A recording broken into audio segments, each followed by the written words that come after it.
जरा विचार करा, 19व्या शतकातील भारत. एखाद्या व्यक्तीकडे म्हणजे हैदराबादच्या निजामाचे अत्यंत महत्वाचे पद आहे. पैसा, सत्ता, प्रतिष्ठा सर्व काही त्या व्यक्तीच्या पायाशी आहे. पण त्या व्यक्तीचे फुफ्फुस आतून पोखरले गेले. क्षयरोग, म्हणजे ज्याला आपण आज टीबी म्हणतो, तो झालाय. मृत्यू अगदी समोर उभाय. बापरे. आणि अशा वेळी ज्या एकमेव अवलियाकडे वाचवण्याची ताकद आहे, त्यांच्यापर्यंत पोहोचण्यासाठी एक मध्यस्थ चक्क लाचेची मागणी करत आहे. म्हणजे देवाच्या दरबारातही असा सौदा. खरंय. आजच्या या विशेष सखोल चर्चेत आपण एका अशा घटनेचं विश्लेषण करणार आहोत जी केवळ एक ऐतिहासिक कथा नाही, तर मानवी मन, वैद्यशास्त्र आणि आध्यात्मिक रहस्यांचा एक अत्यंत गुंतागुंतीचा खेळ आहे. हो, आणि हा खरोखरच एक असा विषय आहे जो आपल्याला अनेक पातळ्यांवर विचार करायला भाग पाडतो.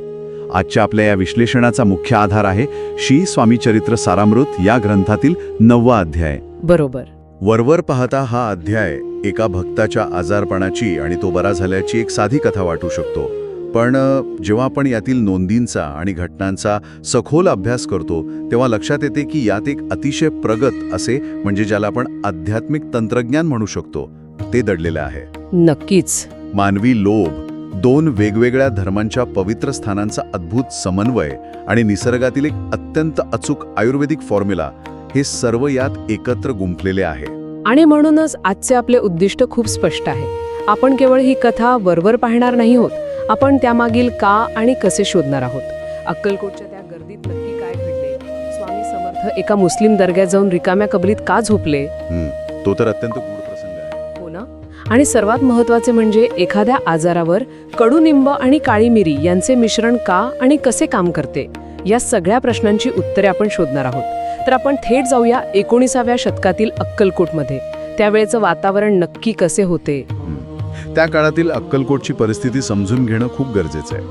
बघा, स्वामी समर्थ तिथे विराजमान असल्यामुळे ते काही एक साधं गाव राहिले नव्हते. संदर्भानुसार सांगायचं तर अक्कलकोट नगरी म्हणजे जणू पृथ्वीवरील वैकुंठ धामच बनली होती. म्हणजे अलोट गर्दी असणार तिथे. अगदी. तिथे रोज अलोट गर्दी होत असे. ब्राह्मण, क्षत्रिय, वैश्य, शूद्र यांच्यापासून ते पारशी, यवन, फकीर, संन्याशी अशा सर्व स्तरांतील लोक तिथे दर्शनासाठी धावत येत असत. म्हणजे जातपात असा काहीच भेद नव्हता तिथे. अजिबात नाही. तिथले वातावरण एकाच वेळी अत्यंत भक्तिमय आणि तितकेच गजबजलेले होते. आणि याच अलोट गर्दीत हैदराबादच्या निजामाचे दप्तरदार असलेले शंकरराव तिथे पोचले. शंकररावांबद्दल वाचताना ना मला एक गोष्ट प्रकर्षाने जाणवते, ती म्हणजे त्यांची हतबलता. हो, ते साहजिकच आहे. म्हणजे बघा ना, ते इतके श्रीमंत आणि कुलीन गृहस्थ होते, पण त्यांच्याकडे संपत्ती असली तरी आरोग्य नव्हतं. त्यांना ब्रह्मसंबंधाची व्याधी आणि क्षयरोग झाला होता. त्या काळात क्षयरोग म्हणजे मृत्यूचं दुसरं नावच जणू. बरोबर आहे. किरण उरला होता, आणि तो म्हणजे अक्कलकोट. पण तिथे पोचल्यावर ती प्रचंड गर्दी पाहून त्यांच्या मनात धास्तीच निर्माण झाली. आणि तिथेच मानवी मानसशास्त्राचा एक अत्यंत महत्वाचा पैलू समोर येतो. तो कसा? कसे, जेव्हा माणूस मृत्यूच्या दारात उभा असतो आणि त्याला आशेचा किरण दिसतो, पण तो मिळवणं कठीण असते, तेव्हा तो कोणत्याही मार्गाचा अवलंब करायला तयार होतो. शंकररावांना वाटले की एवढ्या गर्दीत आपल्याला स्वामींचं दर्शन कसे मिळणार. हो, आपली व्याधी कशी दूर होणार हा प्रश्नच होता. या चिंतेतून आणि हतबलतेतून त्यांनी असा एक मार्ग निवडला जो आजच्या व्यवस्थेतही आपल्याला खूप परिचयाचा वाटतो. त्यांनी सुंदराबाईंची मदत घेण्याचे ठरवले. सुंदराबाई ज्या स्वामींच्या मुख्य सेवेकरी होत्या. आणि इथूनच या घटनेला एक वेगळे वळण लागते. शंकररावांनी सुंदराबाईंची गाठभेट घेतली आणि त्यांना विनंती केली की जर त्यांनी स्वामींकडून ही व्याधी दूर करून दिली तर ते त्यांना भरपूर धन देतील. सुंदराबाईंच्या मनात लाखस पैशांचा लोभ निर्माण झाला. त्यांनी शंकररावांना थेट विचारले, मी इतके करीन, पण मला 2000 रुपये द्याल का? आणि शंकररावांची अगतिकता एवढी होती की ते म्हणाले, जर माझे कार्य झाले तर मी 2 नाही, तब्बल 10,000 रुपये देईन. 10,000? बापरे. त्या काळात ही रक्कम म्हणजे प्रचंड मोठी होती. हो, आणि त्यांनी चक्क हातावर पाणी सोडून तसा संकल्पही केला. हे ऐकल्यावर मला आजच्या काळातील एका गोष्टीची आठवण येते. कोणत्या? आजकाल आपण बऱ्याचदा VIP दर्शन घेण्यासाठी किंवा मध्यस्थांमार्फत आपली कामे लवकरात लवकर करून घेण्यासाठी पैसे मोजतो. हे अगदी तसेच नाही का? एखाद्या स्पिरिच्युअल टोलबूथ सारखे, जिथे देवापर्यंत पोचण्यासाठी तुम्हाला मध्यस्थाला पैसे द्यावे लागतात. हा स्पिरिच्युअल टोल बूथ. छान उपमा आहे. पण मला इथे एक गोष्ट खटकतीये. स्वामी समर्थांना त्रिकालज्ञानी म्हटले जाते, मग त्यांच्याच जवळ असणाऱ्या सेवेकरी महिलेचा हा लोभ आणि हा सौदा त्यांना कसा काय माहीत नव्हता? हा अत्यंत अचूक प्रश्न आहे. आणि याचे उत्तर असे आहे की स्वामींना हे सर्व आधीच माहीत होते. अरेच्छा, मग त्यांनी थांबवले का नाही? इथे दोन गोष्टींचा मोठा विरोधाभास आहे. एका बाजूला सुंदराबाईंचा मानवी लोभ, ज्यांना वाटले की आपण आपल्या मध्यस्थीचा फायदा घेऊन पैसे कमवू, आणि दुसऱ्या बाजूला स्वामींची अगाध लीला. स्वामींना या सौद्याची पूर्ण कल्पना होती, पण त्यांनी सुंदराबाईंना अडवले नाही. पण का? कारण त्यांना यातून शंकरव्वांची हतबलता दूर करायची होती आणि त्याचबरोबर पैशांच्या खऱ्या विनियोगाचा एक मोठा धडाही जगाला द्यायचा होता. सुंदराबाईंनी योग्य वेळ साधून स्वामींना विनंती केली. त्या म्हणाल्या की हे गृहस्थ अत्यंत कुलीन आहेत, पण पूर्वकर्मामुळे त्यांना ब्रह्मसंबंधाची पीडा आहे. त्यांच्यावर कृपा करावी. आणि हे ऐकता स्वामींनी जे केले ते खरंच धक्कादायक होते. स्वामी अचानक आपल्या जागेवरून उठले आणि तडक गावाबाहेर चालू लागले.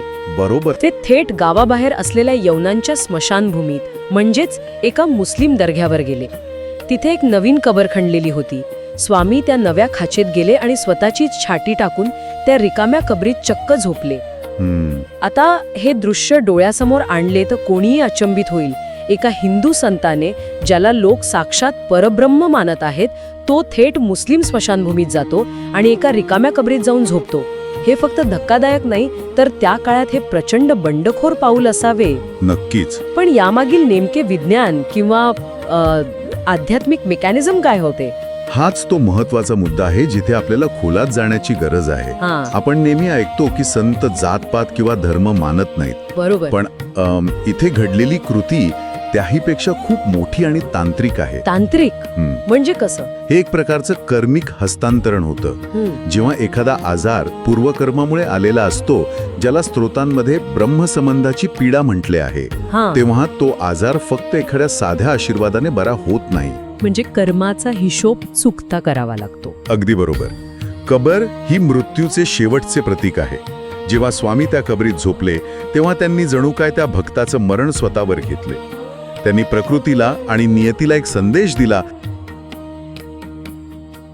बापरे, म्हणजे त्यांनी तो मृत्यूचा टोल स्वतः भरला. हो. तिथे उपस्थित असलेल्या सेवेकरांनी शंकररावांना नेमके हेच सांगितले की स्वामींनी ही लीला करून तुमच्यावर आलेले मृत्यूचे संकट टाळले आहे. हे खरोखरच अन्वावर काटा आणणारं आहे. पण तरीही मला एक सांगा, ते याच विशिष्ट दर्ग्यावर का गेले? आपल्या स्त्रोतांमध्ये या शेख नुरुद्दीन दर्ग्याचा एक विलक्षण इतिहास दिलेला आहे. हो, तो इतिहास खूप रंजक आहे. हा दर्गा साधारणतः 850 वर्ष जुना आहे. म्हणजेच स्वामी समर्थांच्या अक्कलकोटमधील आगमनापूर्वी जवळपास 700 वर्ष आधीपासून हे स्थान अस्तित्वात होते. बरोबर. आणि या स्थानाची ऊर्जा अत्यंत वेगळी होती. या दर्ग्यामध्ये शेख नुरुद्दीन बाबा आणि एका ब्राह्मण मुलाची कबर शेजारी शेजारी आहे. त्यामागील जी आख्यायिका आहे ती खूपच विचार करायला लावणारी आहे. काय आहे ती कथा? एका ब्राह्मण स्त्रीला अपत्य नव्हते. तिने बाबांना नवस केला होता. बाबांनी अट घातली होती की पहिला मुलगा मला द्यावा लागेल. तिला मुलगा झाला, पण मोहापायी तिने तो दिला नाही. नेहमीप्रमाणे मानवी मोह. हो ना. नंतर तिला दुसरा पांगळा मुलगा झाला. तिने शक्कल घडवून तो दुसरा मुलगा बाबांना देण्याचे ठरवले. पण नियतीचा खेळ असा की एका मांजरीने तिच्या पहिल्या मुलाचे डोळे फोडले. बापरे. ती तशाच अवस्थेत त्या रक्तबंबाळ मुलाला घेऊन बाबांकडे आली. बाबांनी त्या मुलाला घेतले आणि ते दोघेही मठात खाली गेले. ते परत वर आलेच नाहीत. त्यांनी तिथेच समाधी घेतली. म्हणजे एका मुस्लिम फकीराने एका हिंदू ब्राह्मण मुलासोबत समाधी घेतली.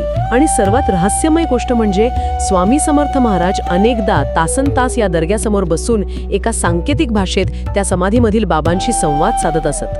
हो, ते काय बोलायचे हे कुणाला समजत नसे. पण यातून एक गोष्ट स्पष्ट होते की आध्यात्मिक ऊर्जा ही कोणत्याही एका धर्माची, पंथाची किंवा भाषेची मक्तेदारी नसते. ऊर्जा फक्त ऊर्जेशी संवाद साधते.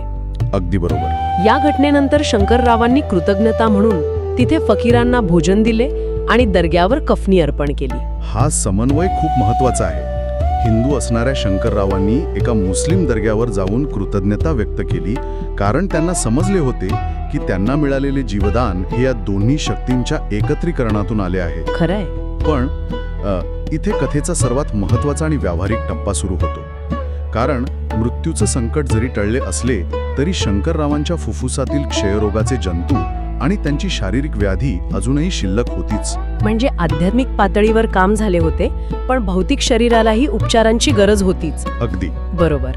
आणि इथेच स्वामीराज एक गूढ संन्याशी न राहता प्रत्यक्ष वैद्य झालेले आपल्याला दिसतात. हो, त्यांनी प्रत्यक्ष औषध सुचवले. काही दिवसांनी स्वामी समर्थ शंकररावांना एक औषध सांगतात. त्यांनी सांगितलेले औषध अत्यंत साधे होते. बारीक वाटलेली कडुनिंबाची पाने आणि त्यात 10 काळी मिरे मिसळून घेणे. शंकररावांनी श्रद्धेने ते औषध घेतले आणि फक्त 10 दिवसात त्यांना आराम वाटू लागला. काही महिन्यातच त्यांची ती महाभयंकर व्याधी पूर्णपणे नाहीशी झाली. आता इथे आपण विज्ञानाचा आणि आयुर्वेदाचा चष्मा लावून पाहणं गरजेचं आहे. ते कसं? ही घटना साधारण एप्रिल महिन्याच्या आसपासची असावी. म्हणजेच वसंत आणि ग्रीष्म ऋतूचा संधिकाळ. उन्हाळ्याची सुरुवात. हो, आयुर्वेदानुसार या काळात शरीरातील कफ वितळायला लागतो आणि पित्त साचायला सुरुवात होते. अशा वेळी कडुनिंब हे रक्तशोधक म्हणजेच अतिशय प्रभावी ब्लड प्युरिफायर म्हणून काम करते. हां, कडुनिंब समजण्यासारखे आहे. ते रक्त शुद्ध करते, शरीरातील विषारी घटक बाहेर काढते. पण थांबा, मला इथे एक गोष्ट खटकतीये. त्यासोबत काळी मिरी का? क्षयरोगासारख्या आजारात जिथे शरीर आधीच कमकुवत झालेले असते, रुग्णाला ताप असतो, अशा वेळी काळी मिरीसारखा अत्यंत उष्ण पदार्थ देणे हे तर आगीत तेल ओतण्यासारखे नाही का? हाच तर खरा मुद्दा आहे. फक्त कडुनिंबाने काम झाले नसते का? मला हे गणित काही समजत नाहीये. आणि तिथेच आयुर्वेदाचे आणि स्वामींच्या ज्ञानाचे खरे गमक दडलेले आहे. कसं आहे, कडुनिंब हे अत्यंत थंड आणि कडू असते.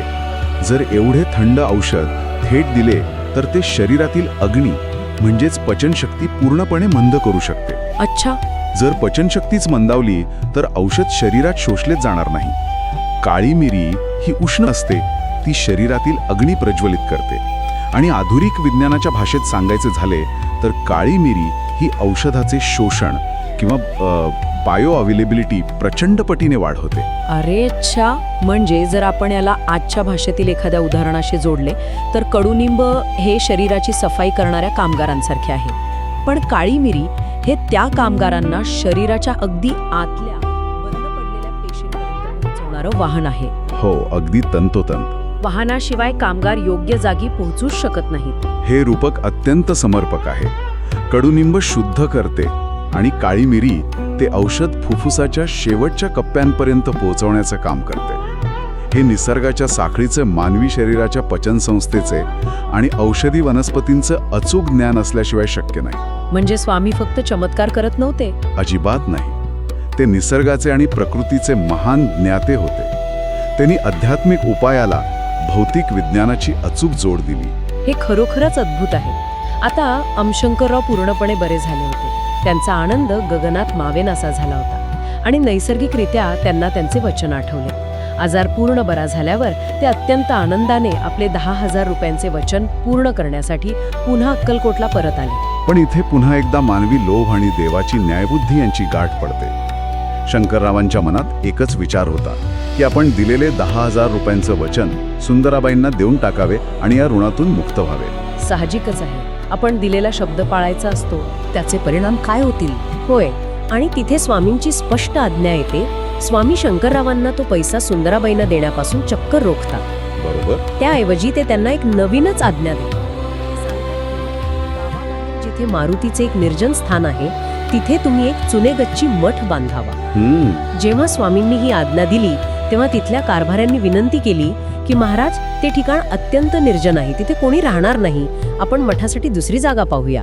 पण स्वामी आपल्या निर्णयावर ठाम राहिले. त्यांनी काही लोकांना पाठवून तीच जागा निश्चित केली. मला पडलेला प्रश्न हा आहे की स्वामींनी तो पैसा सुंदराबाईंना का दिला नाही आणि मठ बांधण्यासाठी ती निर्जन जागाच का निवडली? याला आपण स्पिरिच्युअल इकॉनॉमिक्स किंवा आध्यात्मिक अर्थशास्त्र म्हणू शकतो. जर ते 10,000 रुपये सुंदराबाईंना मिळाले असते तर काय झाले असते? काही नाही, त्यांच्याकडेच राहिले असते. तो पैसा त्यांच्या वैयक्तिक अहंकार आणि लोभाला खतपाणी घालण्यासाठी वापरला गेला असता. तो पैसा खर्च होऊन गेला असता आणि त्याचे कोणतेही शाश्वत मूल्य उरले नसते. बरोबर आहे. स्वामींनी तो पैसा एका व्यक्तीच्या हातातून काढून एका सामाजिक आणि आध्यात्मिक कार्याकडे वळवला.